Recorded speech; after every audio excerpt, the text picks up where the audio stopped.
नमस्ते जी, वंदे मातरम। आज दिन है 6 जनवरी 2023, शुक्रवार। और स्वस्थ समृद्ध परिवार की ग्रुप वॉइस चैट में आप सबका स्वागत है। प्लेलिस्ट का नाम है चैनल पर आयुर्वेद विषय पर आलोचना सत्र। 150 नंबर व्याख्यान आज करेंगे, 150। और विषय के बारे में सत्यजीत भाई थोड़ा सा बता देंगे आपको। और जुड़ने के लिए बहुत बहुत धन्यवाद। वंदे मातरम। जी नमस्ते, वंदे मातरम।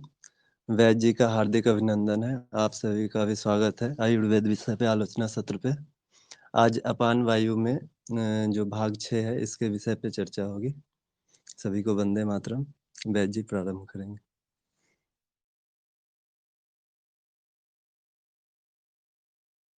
जी बहुत बहुत धन्यवाद आप सभी का। वैद्य सत्यवान नायक ब्रह्मपुर उड़ीसा से आप सबका स्वागत करता हूँ इस मंच पर। और आप सबके जितने सारे कर्णधार है सबका भी बहुत बहुत अभिनंदन स्वागत करता हूँ। और भगवान धन्वंतरि जी को नमन करते हुए आज का जो सत्र है उसको आगे बढ़ाते हैं। तो आज का जो सूत्र है पहले ले लेते हैं। तो सूत्र जो है योग प्राणायाम को लेकर है कि योग और प्राणायाम करने से हमारे शरीर में क्या लाभ होता है। तो जो सुश्रुत संहिता है परिशिष्ट खंड जो निर्णय सागर प्रेस का अभी नहीं मिल रहा है, पहले मिलता था। तो उसका जो मतलब एक श्लोक लिया है। श्लोक ऐसा है कि मेदत छेदः कृश उदरम लघु भवति उत्थान योग्य भूः सत् अपि लक्ष्यते।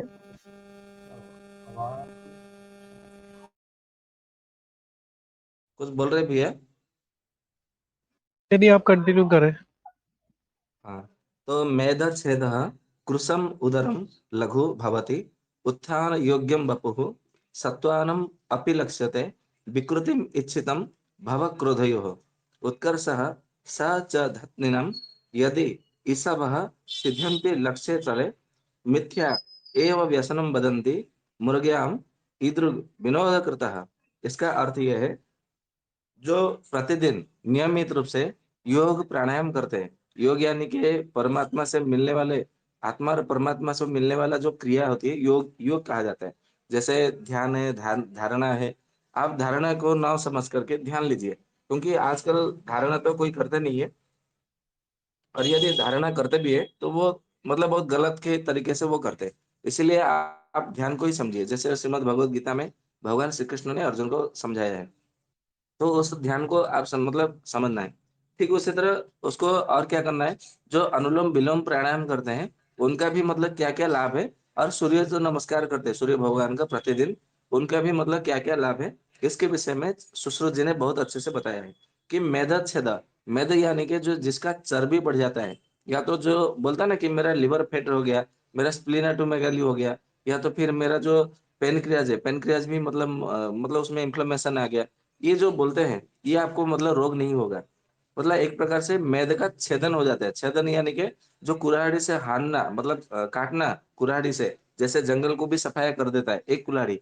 ठीक उसी तरह केवल सूर्य नमस्कार या तो प्राणायाम या तो योग अनुलोम विलोम जो भी आप कोई भी मतलब करे तो मेद का छेदन हो जाता है।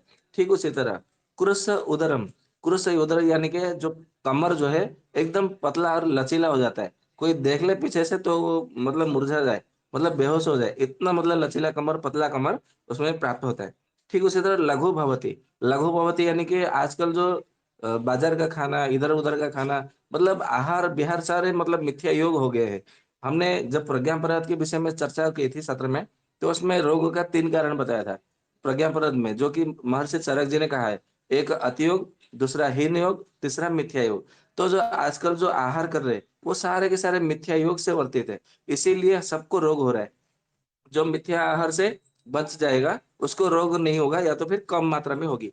तो उसको जो मतलब जितने सारे मिथ्या आहार करते हैं, तो जिसके कारण उनके शरीर जो है ना एकदम गुरु हो जाता है, मतलब भारीपन आ जाता है। और वो चलने फिरने में भी उनको अच्छा नहीं लगता, उदासीनता भाव आ जाती है। परंतु जब मतलब सूर्य नमस्कार या तो प्राणायाम ऐसा कुछ करते हैं तो उनका शरीर धीरे धीरे लघु लघु यानी कि हल्का हो जाता है। ठीक उसी तरह ऐसा कहा जाता है कि उत्थानम योग्य बपु, उत्थान योग्य बपु यानी कि जब मतलब हमने एक बार कहा भी था कि जब प्राणायाम करते हैं तो प्राणायाम जब उनका सिद्ध होता है ना, तो वो जमीन से भूमि से कम 3 हाथ ऊपर उठते हैं, तो उनका योगी कहा जाता है। यदि कोई प्राणायाम करते हुए यदि 3 हाथ तो जमीन से ऊपर नहीं उठते, तो वो योगी कहलाने के अधिकारी नहीं है। ऐसा शास्त्रों में कहा गया है। आप कोई भी योग दर्शन या तो कोई भी दर्शन शास्त्र, कोई भी ऐसा योग शास्त्र ले लीजिए, उसमें यही बात लिखी गई है। और मजे की बात ये है, आजकल तो देखने को कोई भी नहीं है मिलता। ये जितने सारे योगी, योग गुरु, वो केवल नाम के योग गुरु है, काम के नहीं है। तो आप उनके चक्रव्यूह में पढ़ेंगे, तो अभिमन्यु की तरफ फँसेंगे। तो ये ध्यान में रखना है। तो उत्थान योग्य बपु, प्रतिदिन उसको करते रहने से आपका जो शरीर है, वो धीरे-धीरे ऊपर की ओर उठने लगता है, परंतु उसके लिए समय लगता है। बपु यानी कि शरीर। ठीक उसी तरह सत्वानम अपि लभ्यते। इसका अर्थ ये है सत्वानम, जो हमारा जो मन सत्व गुण, रजोगुण, तमोगुण, ये तीनों गुण के शिकार हो जाता है। शिकार यानी कि उसका प्रभाव पड़ता है। परंतु यदि आपने प्रतिदिन प्राणायाम या तो प्रतिदिन ध्यान या तो प्रतिदिन सूर्य नमस्कार किया, तो आपका जो मन है, वो सत्व की तरह मतलब बढ़ेगा, सत्व की तरह अग्रसर होगा। सत्व गुण का उसके ऊपर अधिक मात्रा में प्रभाव पड़ेगा। ठीक उसी तरह कहते हैं कि विकृतिम इच्छितम इच्छितम, मतलब जितने सारे जो चित्त के जो विकार होते हैं, जो विकृत होते हैं, जैसे काम भावना, क्रोध भावना, लोभ, मोह, मद, ईर्ष्या, हिंसा, द्वेष, घृणा, अहंकार, ये जो सारे जो विकृत भावना है, ये सारे के सारे विकार भावना जो मन के विकार है, वो दूर हो जाते हैं। और ऐसा कहा जाता है कि भयम क्रोधयो, विशेष रूप से जो भय और क्रोध यानी कि गुस्सा, ये दोनों पूरा नाश हो जाता है। इसके लिए आपने देखा होगा, ऋषियों का जो मन है ना, चित्त एकदम उदार चित्त होता है। वो सदा आनंद में रहते हैं, परमानंद में उनका मन लगा रहता है।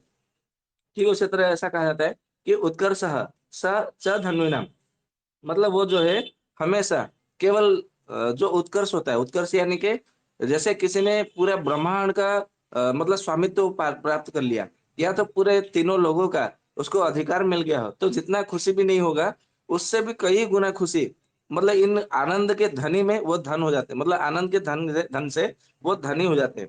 ठीक फिर ऐसा कहा जाता है कि सिद्ध्यंति लक्ष्य चले, और उनका जो लक्ष्य मतलब लक्ष्य प्राप्ति की और वो आगे बढ़ते हैं। लक्ष्य प्राप्ति की यानी कि कौन-सा लक्ष्य? तो कहा जाता है कि आयुर्वेद में क्या कहा है कि धर्मार्थ काम मोक्षाणाम आरोग्यम मूलमुत्तमम। आपको सबसे पहले अपने शरीर को स्वस्थ रखना है, शरीर को निरोग बनाना है। उसके बाद में आपको धर्म की प्राप्ति करनी है, मतलब धर्म का अर्जन करना है, अर्थ उपार्जन करना है, काम का भोग करना है, मतलब उपवास करना मतलब करना है। इसके अंत में आपको मोक्ष की प्राप्ति के अधिकारी होंगे। तो हर कोई मनुष्य, चाहे कोई भी हो, ब्राह्मण हो, क्षत्रिय हो, वैश्य हो, शूद्र हो, चाहे आर्य हो, अनार्य हो, चाहे कोई भी हो, उनका केवल एक ही लक्ष्य है, पर मतलब परमात्मा से प्राप्ति करना, परमात्मा से मिल जाना। परंतु हालाँकि वो सब जानते नहीं हैं और ये सब मतलब बातें को मानते भी नहीं है। इसीलिए वो अपने लक्ष्य से भटक गए हैं और केवल भटक रहे हैं। मतलब ये जन्म और मृत्यु जो चक्र है, ये चक्र में केवल भटक रहे हैं, फँसे हैं और कुछ नहीं है। तो जो प्रतिदिन प्राणायाम करते हैं, उनका लक्ष्य स्थिर हो जाता है। इसका अर्थ ये है कि वो परमात्मा से मिलने के लिए आगे बढ़ जाते हैं, अग्रसर हो जाते हैं। फिर आगे कहते हैं कि मिथ्या एव व्यसनम वदन्ति, मतलब सारे संसार में जितने सारे व्यसन है, ये सब मिथ्या है। ये उनके मुँह से अपने आप में निकलने लगता है। उनको बोलने की, उनको कोई शिक्षा देने की आवश्यकता नहीं है। उनके मुँह से अपने आप निकल रहा है, अरे ये सब मिथ्या है, ये झूठ है। केवल सत्य केवल ईश्वर है। ईश्वर की प्राप्ति ही केवल एक सत्य है। ये मन में उनकी भावना अपने आप में मुँह से आ जाती है, उनके आचरण में हो जाती है और उनके विचार में भी ये प्रकट हो जाता है। फिर ऐसा कहा जाता है कि इद्रु विनोद कृतः, और ये उनको करने में बड़ा आनंद भी प्राप्ति होती है, और इनको करे बिना वो फिर एक भी पल, एक भी दिन जो है वो नहीं रह पाते हैं। ऐसा प्राणायाम का इतना सारा महत्व है। इसीलिए आप लोग भी मतलब प्राणायाम करें, और प्राणायाम करें, सूर्य भगवान को नमस्कार करें, क्योंकि आरोग्यम भास्करात् इच्छेत्, मतलब यदि आपको आरोग्य की प्राप्ति करनी है, तो आपको प्रतिदिन सूर्योदय के समय भगवान सूर्य को आपको प्रतिदिन जल चढ़ाना होता है, जिसको अर्घ्य दान ऐसा कहा जाता है। तो ये हमारा आज का सूत्र हो गया। अभी हम एक सिद्ध योग के विषय में चर्चा करेंगे। आजकल देखेंगे कि बहुत सारे लोगों को ठंड के मौसम में किसी को मतलब पानी तो अचानक मतलब ठंडा हो जाता है। आप हिमाचल प्रदेश या तो अन्य-अन्य राज्य में देखेंगे, तो कहीं-कहीं मतलब -5 है, -3 है, -2 भी मतलब ऐसा देखने को मिल जाता है। तो वहाँ पे फिर क्या हो जाता है कि यदि वो नशे का सहारा नहीं ले, या तो फिर वो जो चिल्लम में भर कर के क्या लेते हैं, तम्बाकू या तो जो भी है, वो तो मुझे ठीक से पता नहीं वो क्या लेते हैं। तो उनका जो दाढ़ में मतलब दर्द होता है। तो ऐसे में आपको क्या करना चाहिए, कलमी सोडा जो मिलता है ना पंसारी के वहाँ, आपको कलमी सोडा को मतलब लेना है। कलमी सोडा को उसको थोड़ा पानी में थोड़ा घोल लेना है। चंदन की तरह उसको मतलब घिस लीजिए, तो पानी में घुल जाएगा थोड़ी मात्रा में। और उसमें से 3-3 बूंद या तो 4-4 बूंद जो है आपको नाखूनों में, दोनों नाखूनों में आपको डालना है, मतलब नाक में डालना है। जैसे हम नस से डालते हैं वैसे डाल दीजिए। तो केवल मतलब 3-3 बूंद 4-4 बूंद मतलब डालेंगे ना, जो चिल्लाता रहेगा कि मुझे मतलब ये मेरे दाढ़ निकाल दो, मेरे दांत निकाल दो, मैं संभाल नहीं पा रहा हूँ, मैं सहन नहीं कर पा रहा हूँ या कर पा रही हूँ, तो उनका जो दर्द है 5 मिनट में एकदम मतलब पेन किलर इंजेक्शन इंजेक्शन की तरह वो काम करेगा, या तो क्लोरोफार्म की तरह काम करेगा। इसके लिए क्लोरोफार्म का, ये क्लोरोफार्म बोल रहा हूँ, ये कलमी सोरा का यदि आपने मतलब प्रयोग किया नाखूनों में डाल करके, तो उसमें बहुत अच्छा आपको फायदा मिलेगा। ठीक उसी तरह और मतलब क्या होता है कि आजकल मतलब देखेंगे तो हर किसी को खांसी भी बहुत ज्यादा हो रही है। तो खांसी के लिए 2 प्रयोग बता रहूँगा। एक तो गोविंद भैया, दीपक भैया वो सब बताते हैं, आप सबको मालूम है, जो कि हल्दी है। तो हल्दी को आप लोग मतलब सब जानते हैं, हल्दी को चूर्ण बना करके हल्दी के पाउडर को शहद के साथ में या तो गरारे करने से वो ठीक हो जाता है। सही बात है। तो परंतु मैं थोड़ा अलग मतलब बता रहा हूँ। हल्दी को है ना थोड़ा-सा आपको घी में भून लेना है, ये ध्यान में रखना है। मतलब जो हल्दी की गांठ होती है, मतलब जो दाना साबुत वाला, तो वो लेना है। कम से कम 1 या 2 पीस ले लीजिए। आपको दुकान में, राशन की दुकान में भी मिल जाता है। उसको थोड़ा-सा मतलब घी डाल करके उसका वज़न करिए, जितना होगा उसका 10वाँ हिस्सा थोड़ा-सा मतलब घी डालना है, ज़्यादा नहीं डालना है। तो घी में पहले सबसे पहले भून लीजिए, लोहे के तवे के ऊपर। जब भुन जाएगा, घी पूरा उसमें विलीन हो जाएगा, तो फिर आपको क्या करना है, उसको पीस लेना है। चाहे आप खरल में पीसिए, इमामदस्ता में पीसिए, या तो या तो कूट लीजिए उसको इमामदस्ता में, तो भी वो पिस जाएगा। पीसने के बाद में 3 ग्राम की मात्रा में, मतलब 1 तोला का 3 मासा के प्रमाण लेने को कहा गया है। और ये योग जो है भंग सेन संहिता का योग है। 3 मासा के प्रमाण है, यानी कि 3 ग्राम की मात्रा में लेना है।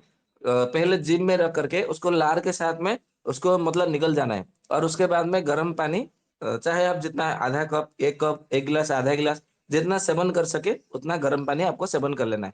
यही प्रयोग करेंगे ना तो एक एक ही दिन में आपको 50% परिणाम मिल जाएगा। और 2 दिन में जो पुराना-पुराना खाँसी भी जो ठीक नहीं होता है वो ठीक हो जाएगा। ठीक उसी तरह और एक मैं उपाय बताता हूँ। जो अलसी होता है, बाज़ार से आपको मिल जाएगा पंसारी के वहाँ भी। तो 1 तोले की मात्रा में आपको अलसी लेना है। 1 तोले यानी कि 10 ग्राम या तो 15 ग्राम ऐसा लीजिए। और उसको क्या करना है, कम से कम 300 एमएल पानी में उसको उबालिए। तब तक मतलब उबालिए जब तक उसका मतलब 1/4 ना बचे। 1/4 यानी कि लगभग 300 का 1/4 कितना, 70 ग्राम या तो 75 ग्राम ऐसा होता है। तो 70-75 मतलब ग्राम जब तक रहे, तब तक आप उसको उबालिए। उबालते-उबालते जब 1/4 बचे तो उसको छान लीजिए। छानने के बाद में उसको क्या करना है, 2 तोला उसमें मिश्री मिलाना है। ताल का मिश्री होता है, अति उत्तम है। खजूर का मिश्री, ताल का मिश्री। यदि नहीं मिला तो आपके क्षेत्र में जो मिश्री मिल रहा है, उसको मिलाइए 2 तोले की मात्रा में, या तो 25 ग्राम ऐसा समझ लीजिए। 2 तोला यानी कि 24 ग्राम होता है। आप उसमें 20 ग्राम, 25 ग्राम ऐसा मिला सकते हैं, अपने हिसाब से, कुछ नहीं है। तो उसको मिलाने के बाद में उसको पी लेना है। घुट-घुट करके चाय की तरह उसको पी लेना है, गरम-गरम ही पी लेना है। ईश्वर ने चाहा तो 1 या 2 मात्रा में ही खाँसी जो है पूरी तरह से ठीक हो जाती है। चाहे इसमें जो है ना, ये सूखी खाँसी में बहुत अच्छा काम करती है। तो ये मतलब था जो सिद्ध योग के विषय में आज का मतलब विषय। और ये प्रमाणित है और सिद्ध है। आप प्रयोग करेंगे तो आपको लाभ ही लाभ मिलेगा। इसको परीक्षा करने की कोई आवश्यकता नहीं है, क्योंकि ये परीक्षित योग है। अभी हम जो अपान वायु के विषय में चर्चा कर रहे थे, अब हम उसको आगे बढ़ाते हैं। तो ऐसा कहा गया है, कल हमारा अपान वायु के विषय में बहुत कुछ मतलब वर्णन हुआ है, फिर भी और कुछ मतलब बाकी रह गया था, तो उसको हम आगे बढ़ा रहे हैं। तो ऐसा कहा जाता है, चरक संहिता का 19वें अध्याय में देखेंगे सूत्र स्थान में, तो अष्टोदरी अध्याय करके मतलब उसमें कुछ-कुछ मतलब बताया है, कारण भी उसमें बताया गया है। फिर भी मैं अन्य-अन्य ग्रंथों से भी मतलब लेकर के आपको मैं बता रहा हूँ। तो उसमें बहुत सारा मतलब बागभट्ट ने भी उसमें बहुत सारा कारण बताए हैं, सुश्रुत ने भी बताए हैं। भैषज रत्नावली में भी कुछ-कुछ बताए हैं। ठीक उसी तरह हमारा जो मतलब प्रसूति तंत्र है, उसमें भी बताया है। स्त्री रोग मतलब स्त्री रोग सर्वस्व नाम का एक ग्रंथ है, संस्कृत में लिखा गया। उसमें भी मतलब बहुत कुछ मतलब उसमें कारण, हेतु, लक्षण, लिंग वो सब मतलब बताया गया है। तो ऐसे और माधव निदान में भी बहुत कुछ मतलब बताया गया है। योनि व्यापद निदान करके उसमें एक अध्याय है, तो उसमें भी बहुत कुछ मतलब बताया गया है। मैं उन सबका सार भाग निकाल करके मैं आप सबको मतलब आपके सामने उपस्थापना करूँगा। आप एक पुस्तक को देखेंगे ना तो मैं जो भी बता रहा हूँ, ये किसी एक ग्रंथ के साथ में मिलान करेंगे तो वो मिलेगा नहीं, मतलब मैच नहीं होगा। आपको यदि ये सारे ग्रंथ मतलब उसमें मिला देंगे तो आपको मिलेगा। ठीक उसी तरह बृहद रत्नाकर भी उसमें लेंगे तो आपको उसमें मिलेगा। ठीक उसी तरह प्रकृति विज्ञान, विकृति विज्ञान, रोग विज्ञान, ये भी मतलब है पुस्तक। उसमें भी मतलब देखेंगे तो आपको कुछ-कुछ मिलेगा, जो मैं बता रहा हूँ। तो ऐसा कहा गया है कि जिनको मतलब पहले बचपन में मतलब जो उनको मासिक धर्म नहीं आया है, जो छोटे-छोटे बच्चे हैं, उनको बार-बार जो है टाइफाइड होता रहा है। या तो टाइफाइड हो रहा है या तो फिर वो नाक से खून निकल रहा है। तो उसमें आपको समझ जाना चाहिए कि उनका अपान वायु विकृत हो रहा है धीरे-धीरे। ये भी एक लक्षण है आपको पहचानने के लिए। तो आप तो टाइफाइड की औषधि देंगे, नाक से खून बह रहा है तो उसका औषधि देंगे, परंतु उससे लिए मैं आपको एक उपाय बताता हूँ। तुलसी पत्ते का रस निकालना है।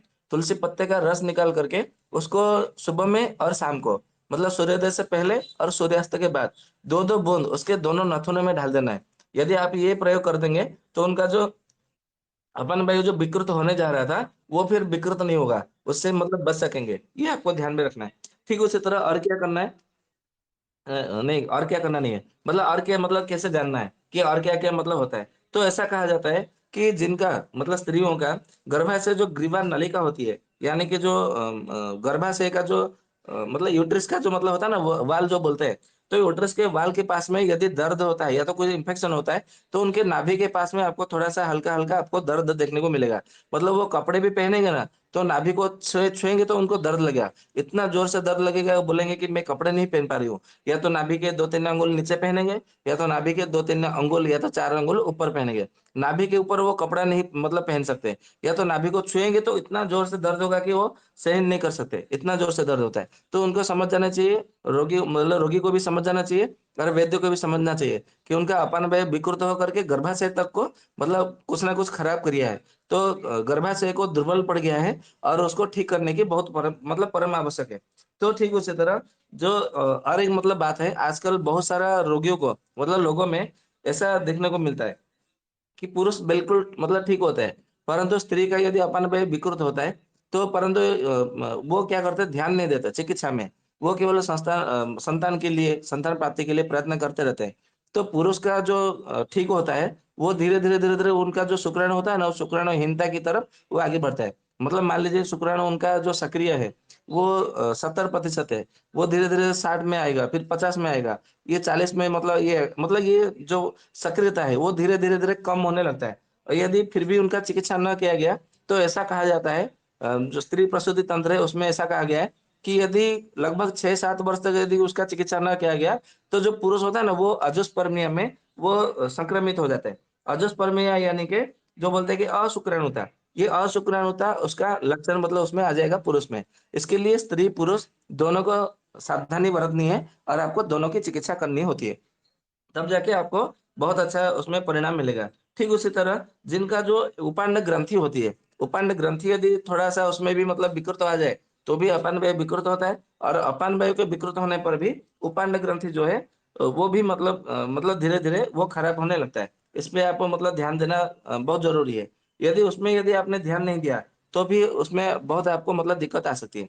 ठीक उसी तरह कभी-कभी आप देखेंगे अपान वायु जब किसी का ज़ोर से बहुत ज़्यादा विकृत हो जाते होने के बाद में भी वो खाने-पीने में नहीं रहती। मतलब कभी-कभी दिन में 2-3 बजे तक भोजन नहीं करती या तो कभी दूध नहीं पीती, घी नहीं खाती, माखन नहीं खाती, छाछ नहीं पीती है और ज़्यादा मात्रा में आमिष का अधिक मात्रा में सेवन करती है। चाहे वो मटन हो, चिकन हो, अंडा हो, मछली हो या तो फिर जो भी मतलब है और अधिक मात्रा में जो पनीर और मशरूम का अधिक मात्रा में सेवन करते हैं।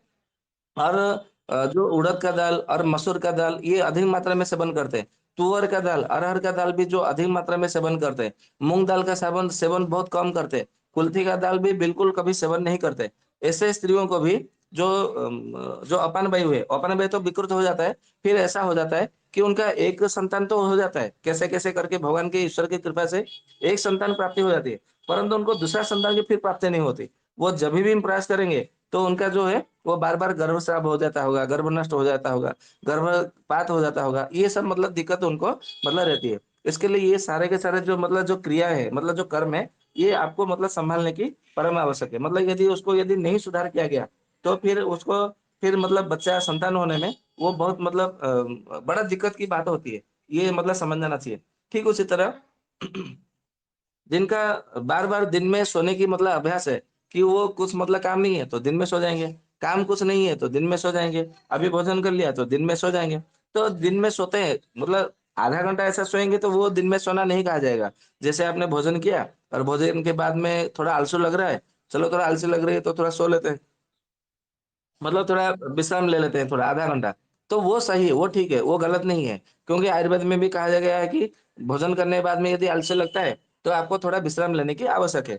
परंतु विश्राम लेने का अर्थ ये नहीं कि आप 2 घंटा, 3 घंटा तक सो जाएँ, क्योंकि इतना देर सोने के बाद में उसको सोना ही कहा जाता है, उसको विश्राम लेना नहीं कहा जाता है। तो जो दिवा स्वप्न करते हैं, दिवा स्वप्न यानी कि जो दिन में सोते हैं और अत्यधिक मात्रा में जब भी देखो वो क्रोधित होते हैं, जब भी देखो दूसरे की बुराई करती रहती है, दूसरे का जो छेद मतलब होता है ना, छेद यानी कि जो दूसरे का छिद्र ढूँढते हैं, मतलब दूसरे का क्या-क्या दोष है, वो गलतियाँ जो निकालने का जो काम करती है महिलाएँ। और ये गुण मतलब ये गुण नहीं है, अवगुण है और ये महिलाओं में मतलब कुछ ज़्यादा पाया जाता है। कोई महिला सुन रही है तो मतलब क्षमा करिए। ये सच में मतलब ऐसा होता है, ये अवगुण देखने को प्राप्त मतलब मिलता ही मिलता है। तो ये जो अवगुण धारण करती है महिलाएँ, तो उनका अपान वायु विकृत ही होता है, ये ध्यान रखिए। ठीक उसी तरह ये प्राणायाम मतलब करती है, कब करती है? ना जब मन करे तब करेगी। मतलब 8 बजे, 9 बजे ऐसा उठेगी और नहीं प्राणायाम करना है। प्राणायाम कोई बोलता है कि मेरे गुरुजी ने कहा है, कोई बोलता है कि मैं रामदेव बाबा का देखती हूँ, तो मुझे अच्छा लगता है। कोई बोलता है कि मैं पढ़ाई की थी, मैं पहले योग करती थी अपने मायके में, अपने घर पे, तो बहुत अच्छी थी। अभी जब से प्राणायाम छोड़ दिया, योगा छोड़ दिया, तो मुझे ऐसा हो गया, वैसा हो गया, ऐसा बोलती रहती है। फिर कुछ दिनों के बाद में मन में आई, नहीं प्राणायाम करना चाहिए, नहीं तो मेरा शरीर बिगड़ जाएगी। मेरा जो रूप है, मेरा जो सौंदर्य है, वो नष्ट हो जाएगी। ये बहाना लेकर के मतलब ये डर के मारे वो प्राणायाम करने लगती है या तो सूर्य भगवान को जल चढ़ाने लगती है। और कब चढ़ाने लगती है? कभी 9 बजे, कभी 10 बजे, कभी 11 बजे, कभी 2 बजे, ऐसा करती है। और कभी-कभी प्राणायाम करने जाती है ना, तो कभी 8-9 बजे करती है प्राणायाम। मतलब प्राणायाम, योग करने का, सूर्य नमस्कार करने का कोई ऐसा फिक्स समय नहीं होता है, मतलब एकदम निर्धारित समय नहीं होता है। आज 8 बजे किया तो कल 8:30 बजे, फिर परसों 9 बजे या तो परसों ता उसके दूसरे दिन सुबह 7 बजे।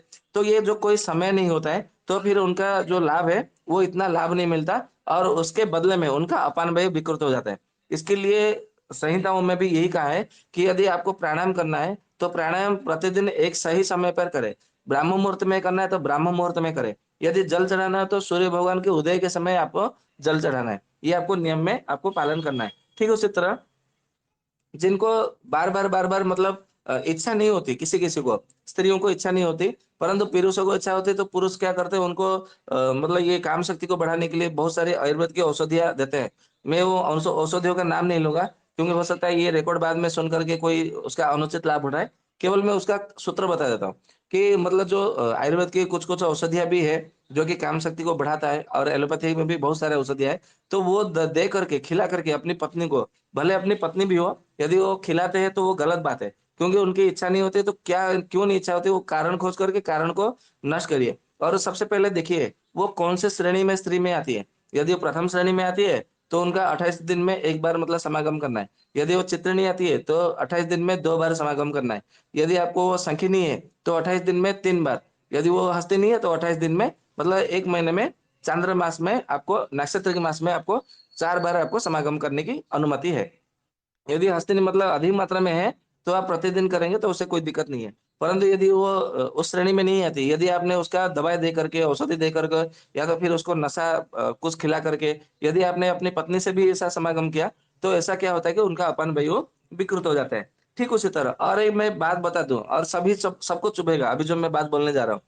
कि आजकल जो फैशन के नाम पे, मॉडल के नाम पे, सब देखेंगे कोई आधा इंच का, कोई 1 इंच का, कोई 2 इंच का, 3-3 इंच का, नाखून बड़े-बड़े रखे रहते हैं।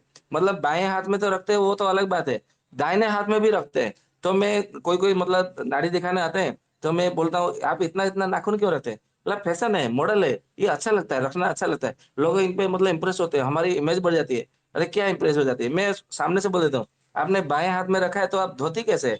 वो तो फिर मलदार छिल जाता होगा।" बोले नहीं वो मेरा अभ्यास हो गया ना, पहले-पहले छिल जाता था। वो बोलते भी है मतलब उनको कुछ लगता नहीं है। वो बोलते हैं कि नहीं ऐसा पहले-पहले होता था होगा, नहीं अभी लेकिन आदत हो गया है, अभ्यास हो गया तो अभी ऐसा नहीं होता है। फिर मैं उनको बोलता हूँ कि आप दाहिने हाथ में रखते तो खाना भोजन कैसे करते हैं? बोले चमचे से खाता हूँ। अच्छा, चमचे से ही खाते हैं, आप अपने हाथ से नहीं खा सकते। चमचा तो मतलब कभी मतलब आपको धोखा दे देगी ना।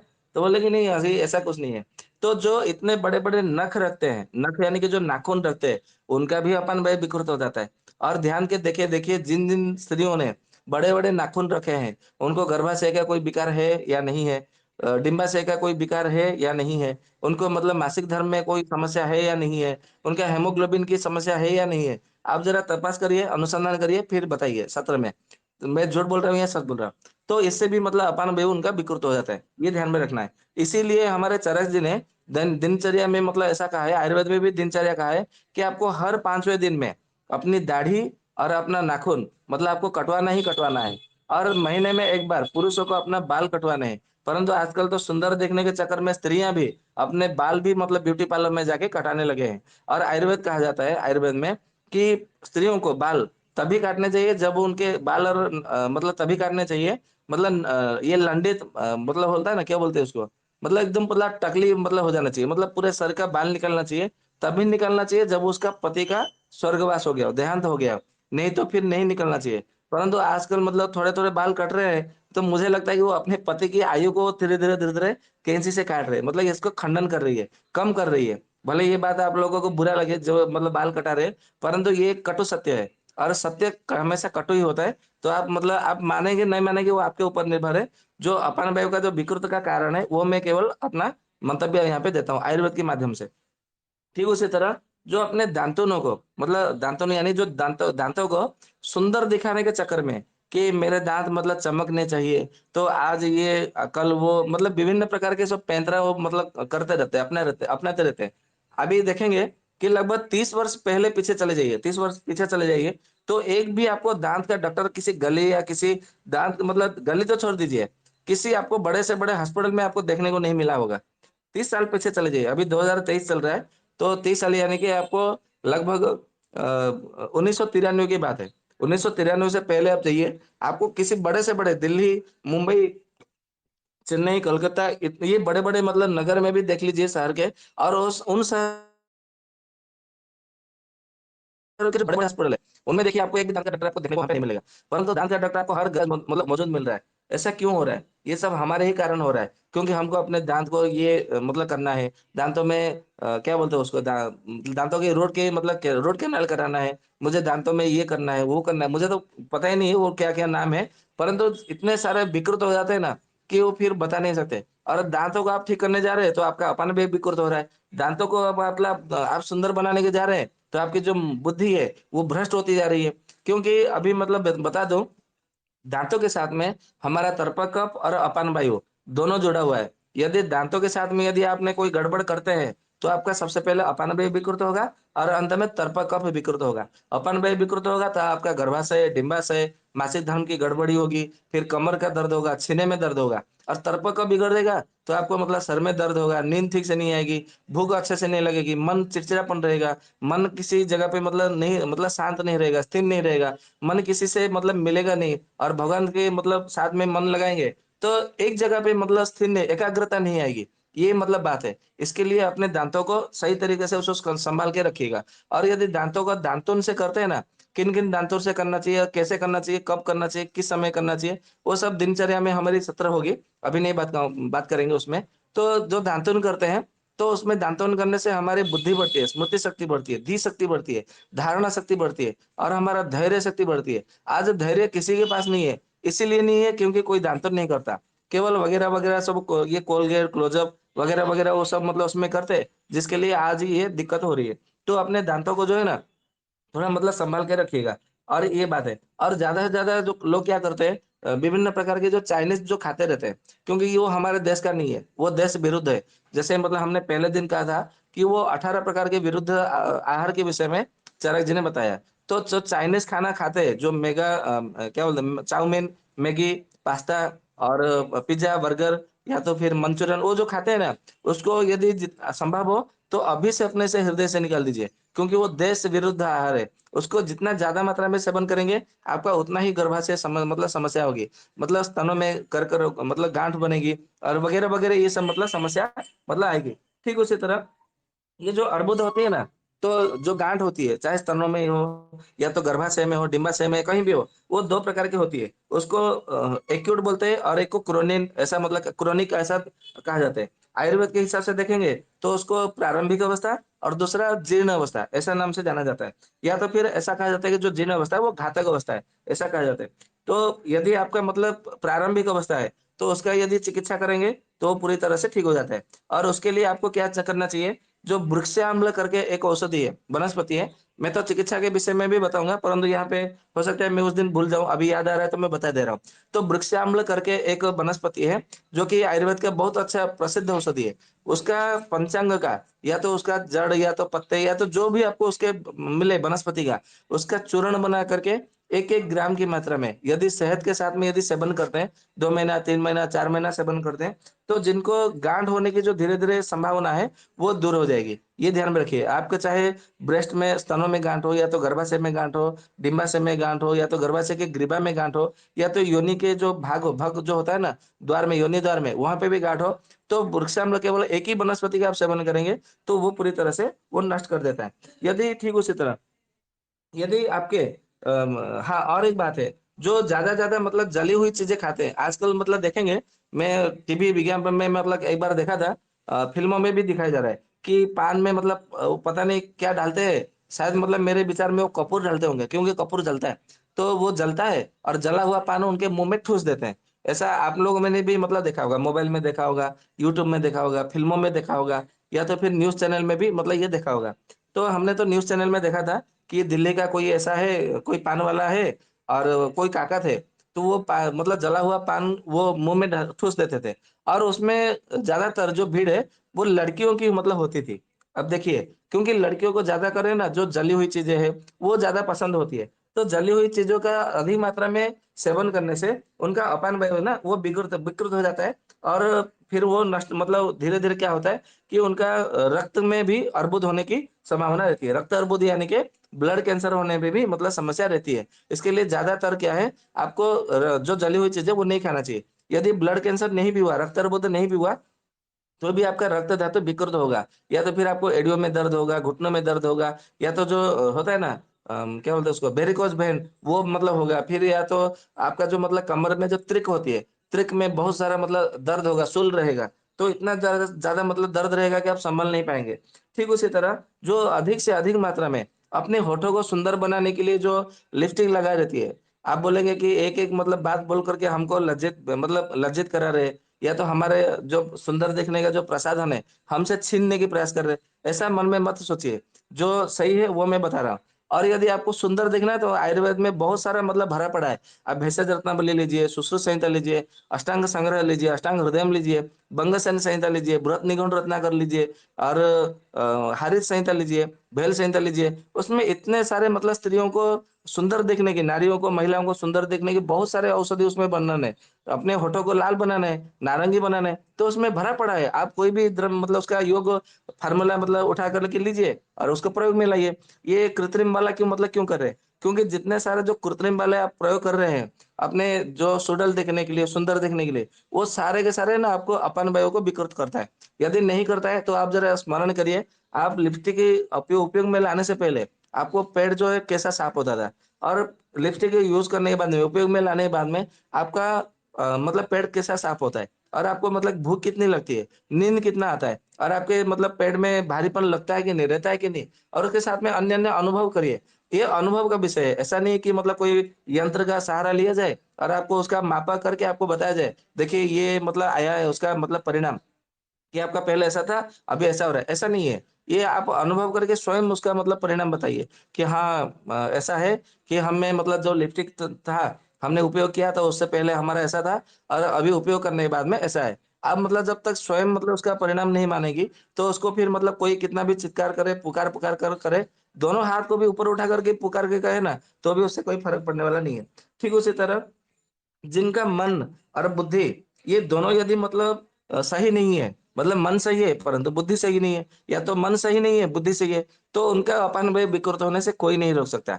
अभी आप बोलेंगे ये कैसी बात है? मतलब मन और बुद्धि का अपान वायु से क्या मिलन? मतलब उसका क्या संबंध है? संबंध है ना, क्योंकि जब अपान वायु के कार्यशैली के ऊपर जब हमारी चर्चा हो रही थी, तो उसमें मतलब कल्पना करिए, मतलब स्मरण करिए कि जो अपान वायु होता है ना, मन और बुद्धि से वो प्रेरित होता है। आपको मतलब स्मरण मतलब हो गया होगा। तो ये जो मन और बुद्धि जो इससे प्रेरित होता है, तो मन यदि विकृत हुआ तो आपका अपान वायु विकृत होगा। बुद्धि यदि आपका मतलब बिगड़ा, बुद्धि यदि मतलब बिगड़ गई, मतलब बुद्धि मंद हुआ, मूढ़ बुद्धि हुआ, या तो दुर्बुद्धि हुआ, या तो कुबुद्धि हुआ, तो आपका जो अपान वायु है वो विकृत हो जाएगा। ये समझ लीजिए। इसीलिए चरक संहिता में सुश्रुत जी ने भी मतलब कहा है कि प्रसन्न आत्म इंद्रिय मना, कि तभी आप मतलब स्वस्थ होंगे। जब आपका मन स्थिर होगा, बुद्धि मतलब निर्मल होगी, भाव आपके विचार पवित्र होंगे, तभी आप स्वस्थ कहलाएँगे। ऐसा नहीं कि हमने दवाई खा लिया, रिपोर्ट पूरा नॉर्मल आ गया, सामान्य आ गया, हाँ, मैं स्वस्थ हो गया, या तो स्वस्थ हो गए, ऐसा नहीं है। आपको मन और बुद्धि को भी आपको सुधारने की आवश्यकता है। यदि आपने नहीं सुधार किया अपने मन और बुद्धि को, तो फिर आपको अपानवायु विकृत होने से और गर्भाशय को नष्ट होने से कोई नहीं रोक सकता। आजकल जो गर्भाशय इतने सारे ऑपरेशन करके शल्य क्रिया सर्जरी करके निकाल रहे हैं, वो क्यों निकाल रहे हैं? क्योंकि आज का जो पीढ़ी है, उनका बुद्धि सही नहीं है, उनका मन स्थिर नहीं है। इसलिए तो ज़्यादा से ज़्यादा अधिक से अधिक उनका गर्भाशय करके निकाल रहे हैं और उनको ये बताया जाता है। आप बोलेंगे कि उसका प्रमाण दीजिए। उसको उसका उत्तर ये है कि यदि उनका मन यदि सही तरीके से काम करता है, मन यदि स्थिर होता है, यदि बुद्धि उनका निर्मल होता है या तो पवित्र होता है, तो कोई यदि आपको बोलेगा कि कुएँ में कूद जाओ, तो आप कुएँ में कूदेंगे? तो कोई पागल होगा या तो बुद्धि जिनका काम नहीं कर रहा होगा, मन जिनका स्थिर नहीं होगा, बोलेगा कि चलो ये कुएँ में कूदने के लिए बोलते हैं, चलो एक बार परीक्षा करके देखते हैं, कुएँ में कूदने से होता क्या है? या तो कुएँ में कितना पानी है? पानी को थोड़ा माप करके आ जाते हैं, कितने हाथ का है, कितने फीट का है, कितने मीटर पानी है कुएँ में। ऐसा तो कोई पागल ही होगा जो कुएँ में कूदेगा, उसका नापने के लिए। परंतु जो अच्छा मतलब जिसका मन और बुद्धि काम कर रहा होगा, बोलेगा मैं क्यों कूदूँ? तुझे कूदना है तो तू कूद जा। यदि तुझे कुएँ का पानी नापना है तो तू नाप के आके मुझे बता ना, मैं तेरी बातों में भी विश्वास कर लूँगा। मतलब ऐसा उत्तर दे सकता है। परंतु जो मन के और बुद्धि स्थिर नहीं है, जो काम नहीं कर रहा है, तो वो फिर क्या करते हैं, हाँ, चलो वो बोल रहा है तो चलो कर लेते हैं। मेरा कहने का जो इशारा है, जो संकेत है, वो गर्भाशय निकालने की ओर है। जब भी मतलब आप जाते हैं, तो डॉक्टर बोलते हैं कि अच्छा आपका शादी मतलब कितने बच्चे हैं? वो सबसे पहले यही बोलते हैं कि ये तो मतलब आपका हेवी ब्लीडिंग मतलब हो रहा है, मतलब बहुत सारा रक्तस्राव हो रहा है और हमने तो अपनी ओर से बहुत प्रयास किया। अभी जब भी मतलब किसी को भी हेवी ब्लीडिंग होता है या तो पेट में दर्द होता है, तो एक डॉक्टर के पास जाते हैं। परंतु उनके पास मतलब पड़े रहते हैं, वो दूसरे डॉक्टर के पास नहीं जाते। वो बोलते हैं कि नहीं अभी मतलब कहाँ-कहाँ भागेंगे, ये डॉक्टर अच्छा है, अच्छा बोलता है, अच्छा है। जो डॉक्टर अच्छा इंग्लिश मतलब उल्टी करता है, तो वो उनकी उल्टी को मतलब हम चाट लेते हैं, हमारे मतलब हिंदू धर्मी लोग के। अभी बोलेंगे ये ऐसा-ऐसा बात करता है सत्यवान, मैं सही बात कर रहा हूँ। जो जितना अंग्रेजी उल्टी करता है और उन अंग्रेजी भाषा को उल्टी को चाटने के लिए सभी जाते हैं एलोपैथी डॉक्टर के पास में। ये कड़वा मतलब सबको लगेगा, परंतु यही सच है। यदि आपको मतलब यदि उतना उल्टा मतलब उल्टी चाटना है तो जाइए, आपको शौक है तो। परंतु वास्तविकता ये है कि उनको आपको मतलब अपने झांसे में ले रहे हैं कि उनको वो बताना है कि मैं बहुत अच्छा डॉक्टर हूँ। मैं मतलब इंग्लिश में पढ़ाई करके आया हूँ। मैं मेडिकल का मतलब प्रोफ़ेसर जैसा हूँ। वो बतलाने के लिए वो अधिक से अधिक वो अंग्रेज़ी मतलब उल्टी करते हैं। परंतु हमारे समझ में नहीं आती। हमको लगता है कि अरे वाह! ये तो बहुत ज़्यादा मतलब पढ़ा लिखा है। ये बहुत ज़्यादा मतलब इंटेलिजेंट होगा। ये बहुत अच्छा डॉक्टर होगा। इसके लिए हम उनके पास में दौड़े रहते हैं। तो वो कोई दवाई देते हैं, उससे रक्त ब्लीडिंग बंद हो जाता है 1-2 दिन में। फिर वो 1-2 महीने के बाद में फिर से होता है, फिर वो दवाई देते हैं, परंतु वो जानबूझ करके लो क्वालिटी वाला देते हैं। उनको मालूम है कि ये क्वालिटी मतलब इसकी गुणवत्ता कितनी मतलब कितना है, मतलब इसका पोटेंसी कितना है, उनको मालूम होता है। जैसे होम्योपैथी का पोटेंसी होता है, शक्ति होता है, ठीक उसी तरह आयुर्वेद में भी मतलब है। आयुर्वेद में भी 3 प्रकार का है, एक लघु औषधि, दूसरा महाऔषधि और तीसरा बृहत औषधि। हम भी ऐसा ही करते हैं, जब हमारे पास कोई रोगी आता है, तो हम सबसे पहले लघु शक्ति वाला औषधि देते हैं। लघु शक्ति वाला औषधि काम नहीं करता तो महाशक्ति वाला औषधि देते हैं। महाशक्ति वाला औषधि काम नहीं करता तो फिर अंत में बृहत औषधि वाला जाते हैं, जो कि स्वर्ण युक्त वाला होता है, हीरक युक्त वाला होता है, जो कि थोड़ा महँगा होता है। ये हम आप सभी जानते हैं। तो ठीक उसी तरह वो भी ऐसा ही करते हैं। वो थोड़ा मतलब परंतु वो पहले बृहत वाला देते हैं, जे उनको मतलब झांसे में लाना है, रोगी को अपने मतलब पकड़ के रखना है, क्योंकि इसको अपना कस्टमर बनाना है, आजीवन के लिए ग्राहक बनाना है और वो आप सब मतलब उनके ग्राहक हो और कोई मतलब पैसा नहीं हो, ये ध्यान में रखना है। फिर वो बृहत वाला दे देते हैं तो फट से काम कर देता है। फिर जब दोबारा हुआ तो वो जानबूझ करके महा वाला देंगे। इसीलिए बोलते हैं कि आपका जो पहला जो फीस है, पहला शुल्क है, वो ₹1000 है। आप जब दूसरी बार आएँगे और यही पर्चा लेके आएँगे तो ₹800 रहेगा। तीसरी बार जब लेके आएँगे तो ₹500 रहेगा। परंतु आपके समझ में नहीं आ रहा है, अरे ये अच्छा है, पहली बार आएँगे तो ₹1000, दूसरी बार आएँगे तो ₹800, तीसरी बार आएँगे तो ₹500 है। चलो यही पर्चा लेकर के आना है और ये पर्चा लेकर आना है और आपका फीस कम हो जाएगा। इसका इसीलिए मतलब रहस्य है कि आपको सबसे पहले बृहत शक्ति वाला जो हाई पोटेंसी वाला दिया जाएगा। दूसरी बार में मीडियम पोटेंसी वाला दिया जाएगा। तीसरी बार में आपको लो पोटेंसी वाला दिया जाएगा। लो पोटेंसी वाला बिल्कुल काम नहीं करेगा क्योंकि आपको हाई पोटेंसी, मीडियम पोटेंसी आपको पहले से दिया जा चुका है। फिर अंत में बोलेंगे फिर वो रुक नहीं रहा है, चलो मैं और कुछ प्रयास करता हूँ। फिर वो जानबूझ करके दूसरा आपको मेडिसिन देंगे या तो इंजेक्शन देंगे या तो अन्य-अन्य सब क्रियाएँ करेंगे। फिर भी बंद नहीं हुआ, तो बोलेंगे कि देखिए अब तो हमने अपनी तरफ से प्रयास किया है, अभी नहीं हो सकता, आपको एक ही सॉल्यूशन है, आपको अपना यूट्रस आपको ऑपरेशन करना पड़ेगा। वो नहीं बोलते कि अपना गर्भाशय निकालना पड़ेगा, वो बोलेंगे कि आपको ऑपरेशन करना पड़ेगा, इसका एक ही रास्ता है। तो बोलेंगे कि आपको ऑपरेशन का अर्थ क्या है? हाँ कोई मतलब काट करके थोड़ा कोई चीरा लगाना है, परंतु वो आपको थोड़ी बताएंगे कि आपको बच्चेदानी मतलब निकालना है। वो किसी किसी को बताते हैं, जो पढ़ा लिखा थोड़ा होता है, थोड़ा थोड़ा पढ़े लिखा, जो पढ़े लिखे बेवकूफ, जो राजीव भाई ने जैसे बताया, हमारे देश में पढ़े लिखे बेवकूफों की कमी नहीं है। एक खोजो तो लाखों मिलेंगे। ये पहले राजीव भाई के समय में एक खोजो तो 1000 मिलते थे, अभी लाखों की संख्या में मिलते हैं। तो जो पढ़े लिखे बेवकूफ होते हैं, वो बोलते हैं क्या करना है सर ऑपरेशन में? ऑपरेशन किस चीज का ऑपरेशन करेंगे? तो बोले कि कुछ नहीं है, जो यूट्रस है उसको निकाल देंगे। बोले हाँ सर वो निकाल दीजिए। तो वो अपना उनका निकाल देते हैं, परंतु जो जानबूझ से नहीं जानते हैं, उनको नहीं बताते, केवल शल्य क्रिया करना है यही बताते हैं। फिर उनका ऑपरेशन करके निकाल देते हैं। तो फिर आपको जब गर्भाशय नहीं रहा तो फिर आपको मासिक धर्म कहाँ से आएगा? तो वो बिल्कुल बंद हो जाता है। तो रोगी को भी लगता है नहीं डॉक्टर कितना बढ़िया बदला था, ये पहले ही ऑपरेशन कर देना चाहिए था, अभी मतलब हमने कर दिया। परंतु ध्यान रहे, जब भी आपका जिस वायु के पास में जो गर्भा मतलब जो ऑर्गन होता है, अर्बन होता है, यदि आपने उसको ऑपरेशन करके शल्य क्रिया करके निकाल दिया, तो वो जगह खाली हो गई। तो जिस जगह वो खाली होती है, तो वहाँ पे कौन रहता है? केवल वायु ही रहता है। तो अपान वायु के पास में ही तो गर्भाशय का काम था। तो गर्भाशय आपने निकाल दिया, तो वहीं पे अपान वायु आपका पहले से धड़ल्ले से वहाँ पे बैठ गया। अभी आपको बैठ गया तो अपान वायु वहाँ पे वो धीरे-धीरे विकृत करेगा। फिर अपान वायु विकृत करे किसको करेगा? पित्त को करेगा। क्यों? ना बात का बातस्य पित्तसखः पित्तस्य वातसखः, ये हमने सत्र में पहले ही इसका सूत्र कहा है। तो जब वायु बिगड़ता है तो उसका पित्त बिगड़ता है, जो पित्त बिगड़ता है तो उसके धीरे-धीरे वायु भी बिगड़ता है। तो आपका अपान वायु विकृत हो गया और धीरे-धीरे आपका उसके पास में क्या है? ना पाचक पित्त है, रंजक पित्त है, तो धीरे-धीरे वो पाचक पित्त को विकृत करने लगेगा। तो पाचक पित्त को विकृत करने लगेगा, तो उसको भूख कम होने लगेगी, खाएगी तो हजम नहीं होगी। क्योंकि पाचन शक्ति कमजोर हो जाएगी धीरे-धीरे। फिर पाचन शक्ति धीरे-धीरे जब कमजोर हो जाएगी, तो उसको अपान वायु को पता चल गया कि अभी ये मतलब ये कमजोर हो गई है। तो फिर वो क्या करता है कि रंजक पित्त को धीरे-धीरे विकृत करने लगता है। अभी आपके मन में ये प्रश्न आ रहा होगा कि नहीं आ रहा होगा मुझे नहीं मालूम, परंतु मैं अपने गुरु से एक बार प्रश्न किया था। तो वो मैं बता देता हूँ। शायद मतलब आपको सत्र सुनने के बाद में आपको मतलब ये प्रश्न आ रहा होगा मन में जो भी है।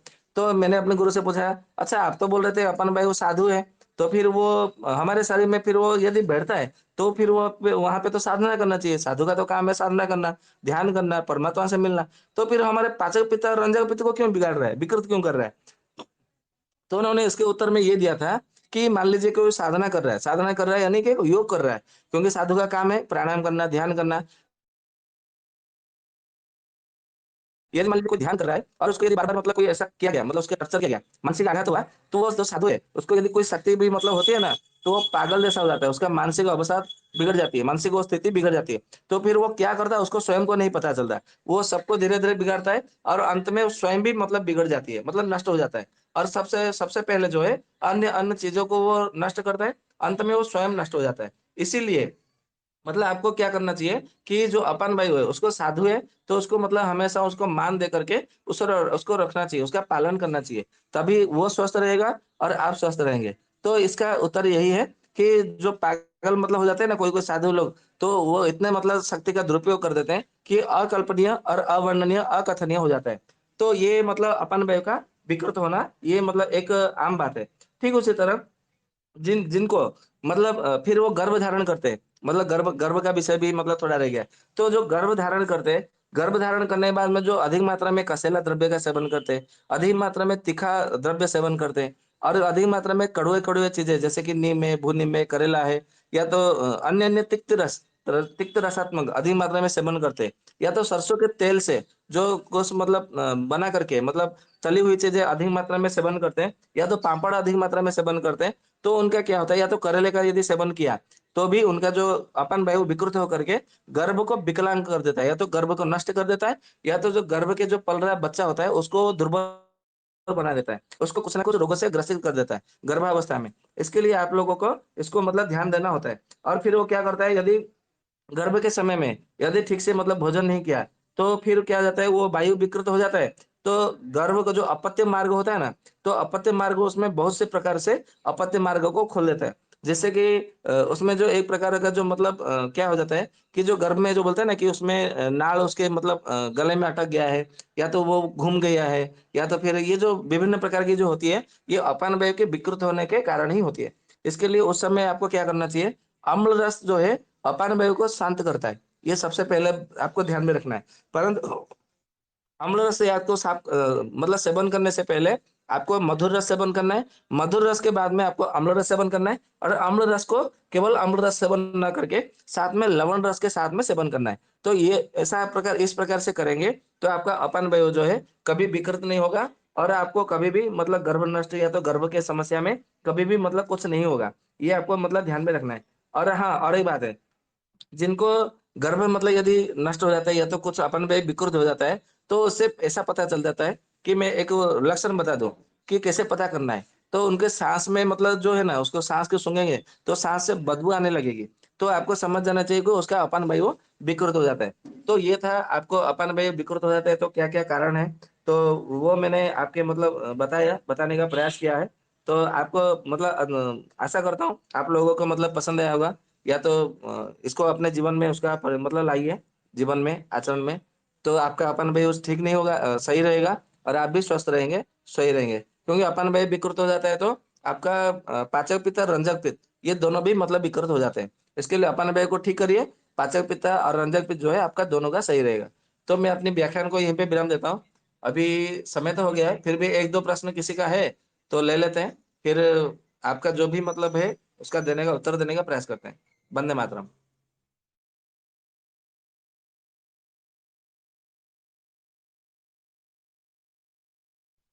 वंदे मातरम किन्हीं का कोई प्रश्न तो पूछ सकते हैं।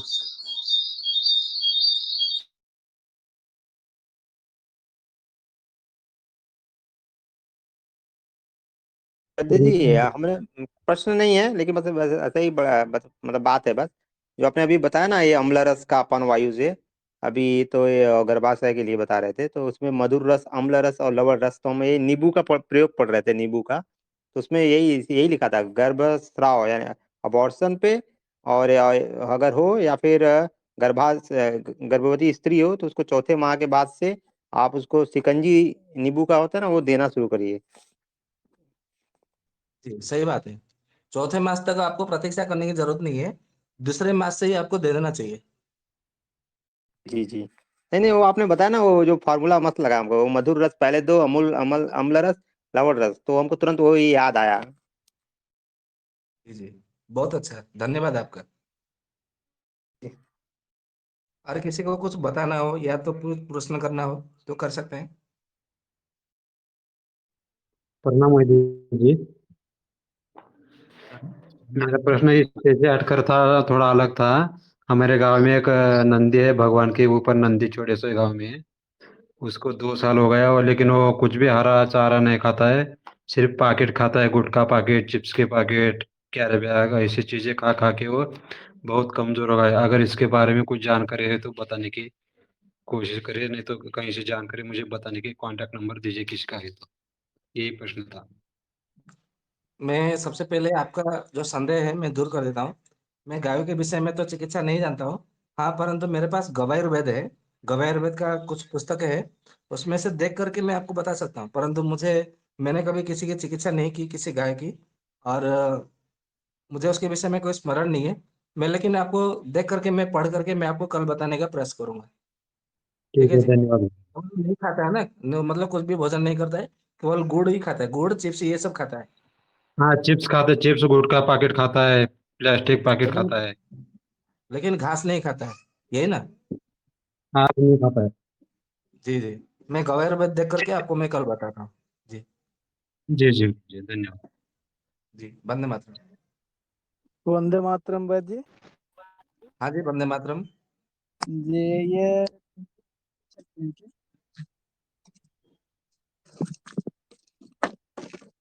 जो बोलिए बोलिए। गर्भवती जो गर्भवती महिला रहेगी उसे पहला मास के बाद से जैसे बोल रहे थे, आम्ल, लवण और मधुर रस देने के लिए, हम्म। तो उसमें नींबू रस दे सकते हैं। हाँ, नींबू रस तो आता है ना उसमें, परंतु नींबू का शरबत बना करके देना है, खाली नींबू नहीं देना है।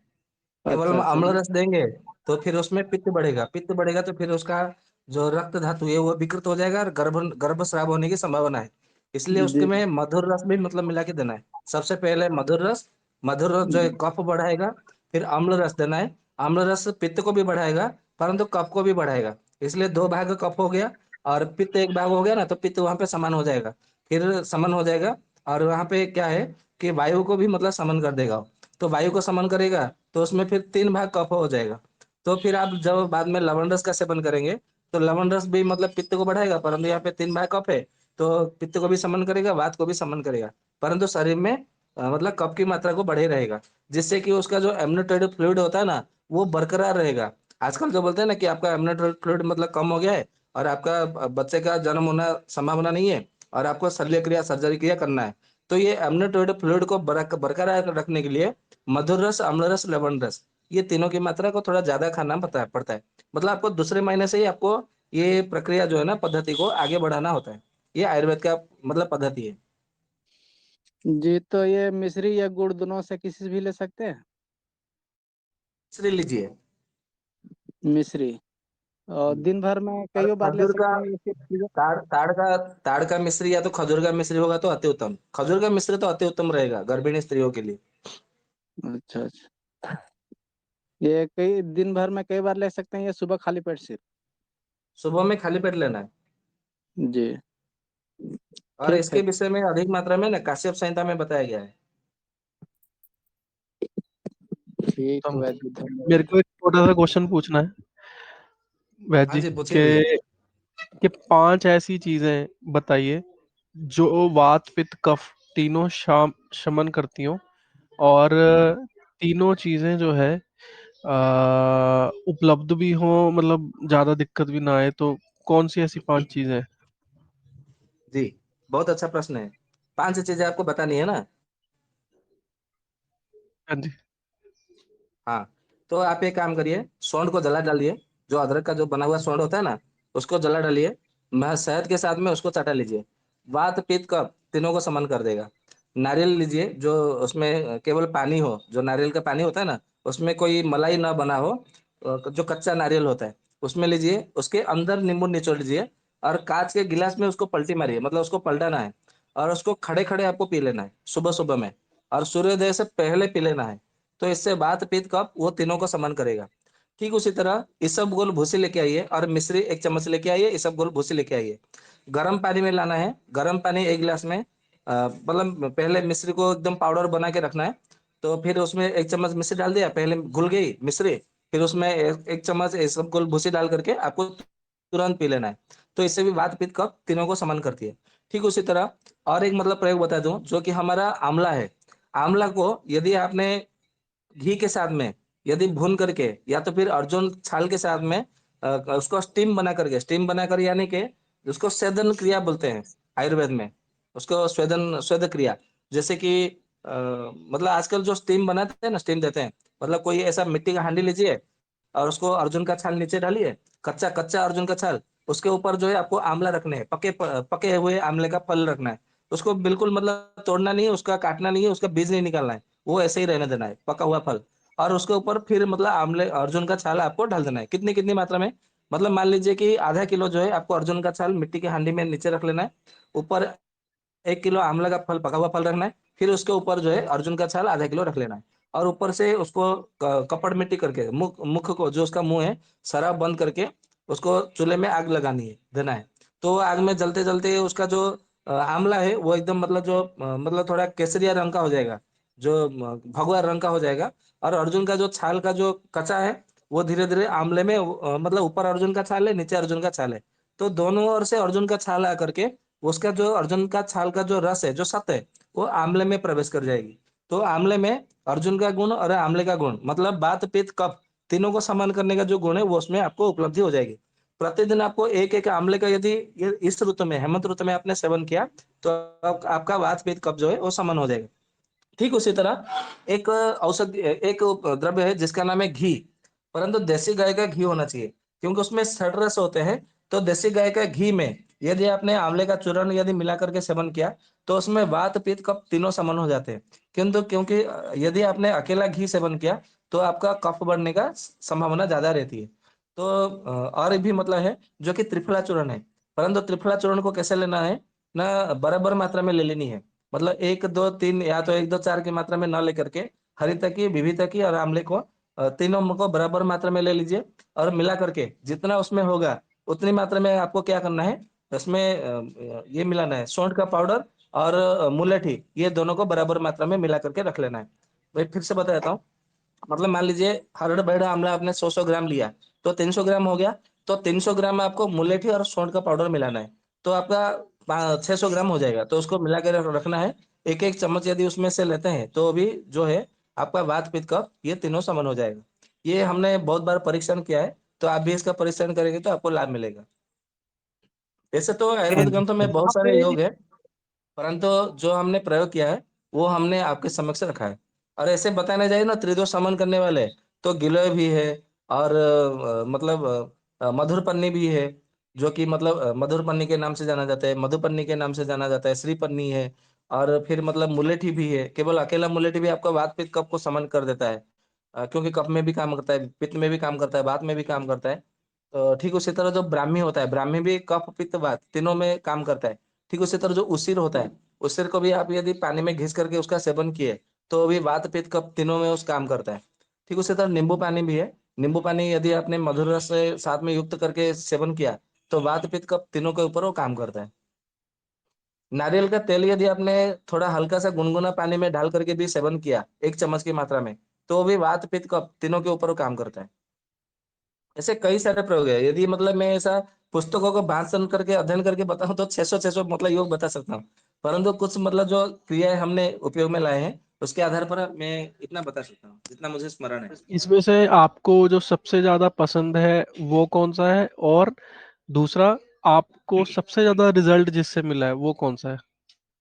मुलेठी से मुझे ज्यादा रिजल्ट मिले हैं, और धड़ल्ले से रिजल्ट मिलता है मुलेठी से, केवल अकेला मुलेठी से।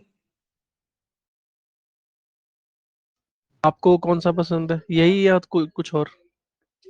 नहीं नहीं, पसंद की बात नहीं है, मैं सभी औषधि को पसंद करता हूँ। देखिए, वैद्य का धर्म है कि कोई औषधि को पसंद करना है, कोई औषधि को नापसंद करना है, ये फिर उसका वैद्य धर्म के विरुद्ध होगा।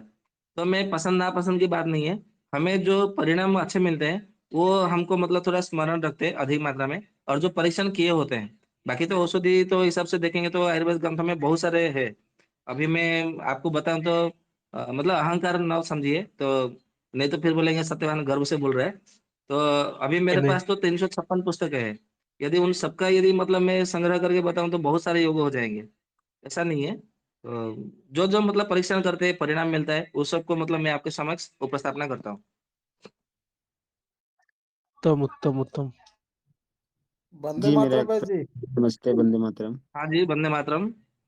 अच्छा, जो अर्जुन का छाल जैसे की जगह घी पर और अगर हम त्रिफला का भाग जो का आपने बताए छाल ले हैं लें, कृपया कोई एक वो, व्यक्ति बोले भैया। जी जी, अर्जुन के जगह पर अगर हम प्लास का छाल ले लें तो काम करेगा नहीं, पलाश का छाल उसमें स्टीम काम देने नहीं के लिए? करेगा। नहीं, पलाश का छाल उसमें नहीं आंवला करेगा। में स्टीम देने के लिए। नहीं करेगा भैया। धन्यवाद धन्यवाद। जी, पलाश का छाल उसमें लेंगे तो कफ की मात्रा वो समान नहीं करेगी, कफ की मात्रा उसमें क्षीण हो जाएगी, तो आपको परिणाम नहीं मिलेगा। पित्त और वात तो समान हो जाएगा, परंतु कफ की मात्रा बहुत कम हो जाएगी। भाई जी मेरा प्रश्न जी था जी। कि जैसे त्रिफला और घी आपने बताया, तो ये समय क्या रहेगा लेने का? हाँ, यदि आपको तीनों दोष को समान करने के लिए आपको लेना है तो आपको ऐसा करना चाहिए कि सुबह में सूर्योदय से पहले लेना है, आपको सेवन करना है। सूर्योदय के बाद में ही मतलब लेना है, या तो सूर्योदय के समय आपको सेवन करना है, तो वो तीनों दोष को समान करेगी। सूर्योदय से पहले लेंगे तो वो रसायन का काम करेगा। ठीक है, और ये जो इसका अनुपात क्या रहेगा, 1 2 3 वाला सही रहेगा या 1 2 4 वाला? एक एक एक वाला। 1 1 वाला। अच्छा, एक जी प्रश्न और है। जैसे आपने नींबू पानी जैसे मिश्री वाली बताया आपने, तो जैसे जी। ऋतु के अनुसार बता दें कि मिश्री नमक ये कब कब लेनी चाहिए नींबू में? नींबू में मिश्री नमक दोनों मिला करके आप 12 महीना सेवन करेंगे तो कोई दिक्कत नहीं होगा। जी जी जी जी। मतलब मिश्री भी मिलाना है और नमक भी मिलाना है, तो 12 महीना आप सेवन कर सकते हैं। जैसे अभी हेमंत ऋतु चल रहा है तो मिश्री सही रहेगा ना? मिश्री भी सही रहेगा, नमक भी सही रहेगा, क्योंकि नमक भी तो आपका वायु का समन करता है ना। जी जी। ठीक है भाई जी, बहुत बहुत वैद्य धन्यवाद आपका। वैद्य वंदे मातरम। हाँ जी, वंदे मातरम। वैज ये अजमोदा दी चूर्ण जो है वो सुबह शाम दोनों ले सकते हैं या सिर्फ सुबह ही ले सकते हैं? नहीं, सुबह शाम दोनों ले सकते हैं, 2 टाइम। अच्छा, ठीक है, वंदे मातरम। और गुनगुना पानी से लेना है। जी जी। वैद्य जी, अभी का जो एक योग था जिसमें आपने त्रिफला, मुलेठी और सौंठ का बताया। त्रिफला 100 ग्राम बताया आपने, मुलेठी 100 ग्राम, तो सौंठ भी 100 ग्राम लेगा ना, तो इस तरह से 900 ग्राम हो जाएगा। आपने 600 ग्राम बोला था। नहीं नहीं, आपने समझे नहीं। हरिता की मतलब हरिड़ा 100 ग्राम, बेहड़ा 100 ग्राम, आंवला 100 ग्राम, टोटल 300 ग्राम हुआ। तो आपको सौंठ जो है 150 ग्राम लेना है, और मुलेठी जो है 150 ग्राम लेना है। तो 600 ग्राम ही हुआ ना। अच्छा, अगर यदि हम 300 ग्राम दोनों ले लें तो फिर गलत हो जाएगा योग? हाँ, बहुत गलत हो जाएगा, क्योंकि फिर उसमें कप की मात्रा बहुत कम कम हो जाएगी। सौंठ मुलेठी क्या है, वो अधिकतर मतलब कप को ही मतलब समन करते हैं। अच्छा। यदि त्रिफला के साथ में मिलाकर जी दे दिया तो, यदि आपने बराबर बराबर जी मात्रा में ले लिया तो फिर वो मतलब क्या होगा कि वो कप को फिर मतलब समन नहीं करेंगे। जी, बहुत बहुत धन्यवाद। जी, ये स्वर्ण पाउडर बोले कि आपने सोंठ बोला त्रिफला के साथ? सौंठ, सौंठ का powder. Okay, thank Vande Mataram Mohit ji. हाँ जी, वंदे मातरम। आपने बोला था कि जिसके मुंह से बदबू आती है और उसका अपान वायु विकृत हो जाता है, और जिनके मुंह से बदबू आती है उसको बाद में ब्लड कैंसर होने का खतरा रहता है, ऐसा भी आपने बोला। तो वो कितना सही है और उसके लिए क्या करना चाहिए? हाँ, जिनके मुंह से बदबू आती है तो उनका अपान वायु विकृत हुआ है, ये उसके लक्षण है। बराबर। और जिनके मुंह से मतलब बदबूदी आती है, तो भविष्य में होने वाले कर्क रोग है, मतलब कैंसर जो है, वो भविष्य में होने वाले का वो लक्षण है। मतलब या तो उसको पूर्व रूप समझना चाहिए। तो उसके लिए मैं एक उपाय बता देता हूँ। एक औषधि है जिसका नाम है आरोग्य वर्धनी बटी। उसको यदि सेवन करते हैं तो अपान वायु यदि प्रारंभिक अवस्था होगा ना, तो वो समान हो जाएगा। ठीक है जी। औषधि तो बहुत सारे हैं, परंतु आरोग्य वर्धनी रस या तो आरोग्य वर्धनी बटी वो सर्वोपरि है। आंख बंद करके उसका प्रयोग करिए, वो निरापद औषधि है, उसमें कोई दिक्कत वाली बात नहीं है, कोई चिंता का विषय नहीं है उसमें। जी, शुक्रिया। जी। वैद्य जी, वंदे वंदे मातरम। मातरम। वैद्य जी, ये जो वंदे मीठा मातरम बैद जी। है उसको कैसे करें? क्या जी? मीठा बच खाने के लिए जैसे बुद्धि के लिए प्रयोग करते हैं, बच्चों के लिए या आपकी बड़ों के लिए। आवाज कट रही है। आपकी आवाज कट रही है, थोड़ा नेटवर्क जगह पे आ जाइए। हाँ, मीठा बस। मीठा बच का उपयोग किस प्रकार करें खाने में, बच्चों के लिए और बड़ों के लिए? हाँ, मीठा बच ये तो बुद्धि को बढ़ाने के लिए, प्रज्ञा शक्ति को बढ़ाने के लिए जी किया हाँ। जाता है। तो उसको ऐसा करना है नहीं। कि 1-1 ग्राम की मात्रा में, जैसे हम चॉकलेट को मतलब मुंह में रख के चूसते हैं, तो उसको मुंह में रख करके आपको ऐसा ऐसा नहीं है कि खाली पेट में करना है, खाने के बाद में करना है, ऐसा नहीं है। आप दिन में 3 बार, 2 से 3 बार तक, 4 बार तक उसको मुंह में रख करके उसको चूसना है, धीरे धीरे धीरे धीरे चूसना है। और उसको कम से कम आधा घंटा तक मुंह में रख करके चूसते हुए उसको निकल जाना है। तो ऐसा करेंगे तो वो अपना फल देना, आपको 15 दिन में ही वो परिणाम दिखा देती है। वैद जी, वंदे मातरम। हाँ जी, वंदे मातरम। जी, आप जो ये कह रहे हैं मुंह में रख के चूसना है, तो जो बच्चे समझते नहीं है, बच्चा है मेरा 15 साल का, वो नहीं समझेगा, वो तो उसके मुंह में कुछ रखेंगे तो वो तो फटाफट से निकल जाएगा। तो तो उसको ऐसे शहद में, बच्चों में फिर किस तरह से दें? तो उसको मधु से मिला करके चटा दीजिए। तब भी वो निगल ही जाएगा, मुंह में तो नहीं रखेगा। कोई बात नहीं, वो उसको निगलने के लिए तो बोला ही, मधु से चटा दीजिए। ठीक है पाउडर वैद को जी। मुंह में चटाना है, पाउडर को, केवल बच को नहीं, पाउडर करके फिर हाँ, उसका बच्चे को चूर्ण देना बना है। करके मधु के जी मधु के साथ में मिला करके चटा दीजिए उसको। अरे ये एक एक दवाई होती है ना, वो जो दीपक भाई क्या बोलते हैं उसको, जो छोटे बच्चों की बाल चतुर्भद्रिका। हाँ जी हाँ जी हाँ जी।